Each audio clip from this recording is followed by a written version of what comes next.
Astaghfirullah minal khataya Rabbi zidni ilman Assalamualaikum warahmatullahi wabarakatuh. Kisah Sa'ad bin Abi Waqqas, sahabat Nabi yang dijamin masuk surga. Sa'ad bin Abi Waqqas selalu setia mendampingi Nabi SAW dalam tiap jihad. Sa'ad bin Abi Waqqas merupakan seorang sahabat Rasulullah SAW yang dijamin masuk surga. Dia memeluk Islam ketika berumur 17 tahun.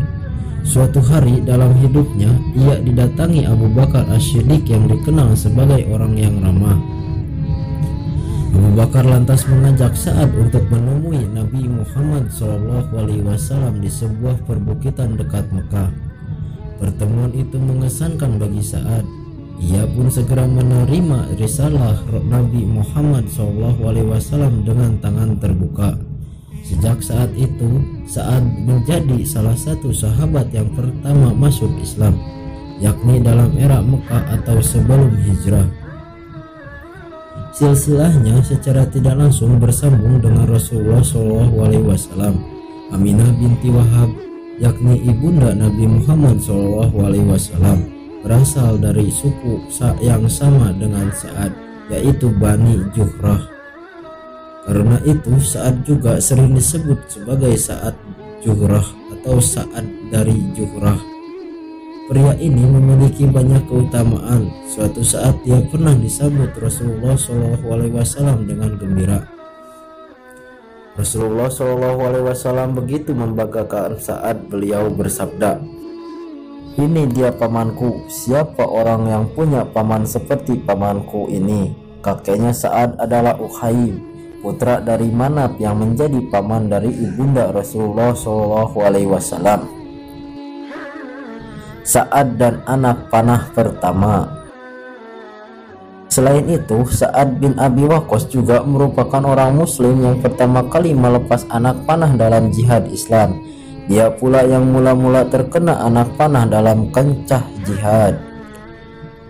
Pernah suatu kali Rasulullah SAW bersabda di tengah perang Uhud, "Panahlah hai Sa'ad, ibu bapakku menjadi jaminan bagimu."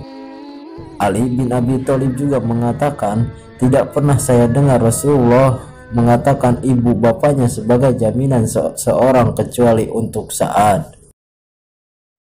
Sa'ad adalah seorang kesatria muslim yang paling pemberani. Ia mempunyai dua kekuatan yang sangat ampuh, panah dan doanya. Jika ia memanah pasti tepat sasaran. Jika ia berdoa akan dikabulkannya. Hal ini tak lepas dari doa Rasulullah untuk Sa'ad. Suatu hari Rasulullah SAW menyaksikan sesuatu dari Sa'ad yang menyenangkan hati beliau. Maka Rasulullah SAW pun bermunajat, "Ya Allah, tepatkanlah didikan panahnya Sa'ad bin Abi Waqqas dan kabulkanlah doanya." Demikianlah diri Sa'ad menjadi mansur lantaran doanya disebut makbul. Kelak ketika fitnah terjadi pada zaman kekhilafahan Ali bin Abi Thalib, Sa'ad mendengar seorang laki-laki memaki Ali, Talhah dan Zubair.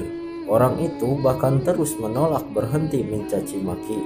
Maka Sa'ad pun berkata, "Kalau begitu akan saya doakan kamu kepada Allah."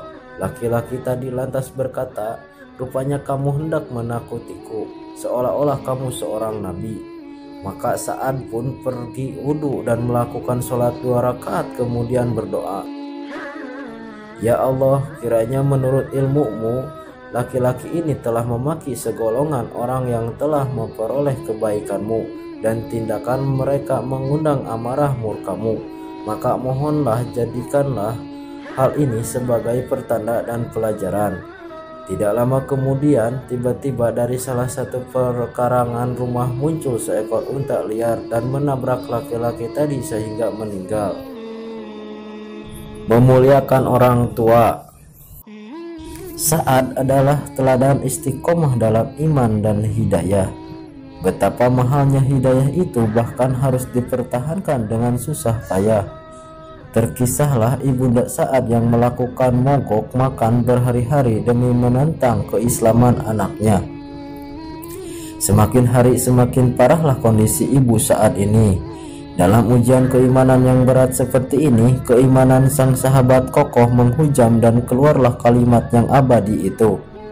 Demi Allah, ketahuilah bahwa wahai ibunda, seandainya bunda memiliki 100 nyawa, lalu ia keluar satu persatu, maka tidaklah anakmu ini akan meninggalkan agama ini, Islam, walau ditebus dengan apapun.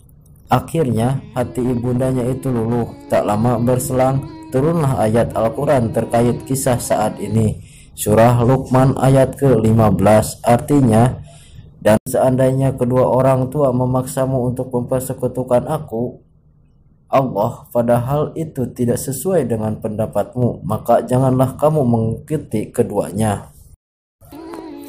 Di antara cerita kepahlawanan Sa'ad yang lainnya adalah ketika pasukan muslimin yang sedang dipimpinnya teradang sesuai Tigris.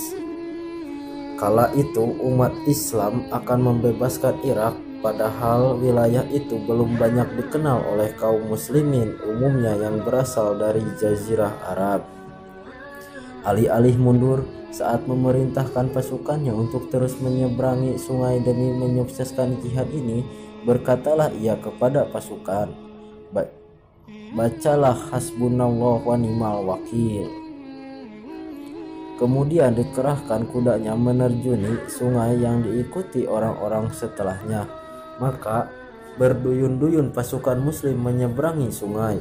Ketika ada salah seorang prajurit yang menjatuhkan air minumnya, dilandasi semangat pastabikul khairat, pasukan muslimin berebut mencarikan tempat air itu. Demi melihat pemandangan ini dan betapa tinggi semangat perjuangan kaum muslimin, para musuh gentar dan ketakutan. Saman Al-Farisi yang berada dalam pasukan Sa'ad pun takjub dan berkata agama Islam masih baru, tetapi lautan telah dapat mereka taklukkan, sebagai halnya daratan telah mereka kuasai. Demi Allah, nyawa Salman berada di tangannya, pastilah mereka akan dapat keluar dengan selamat dengan berbondong-bondong sebagaimana mereka memasukinya berbondong-bondong. Wallahu a'lam bishawab.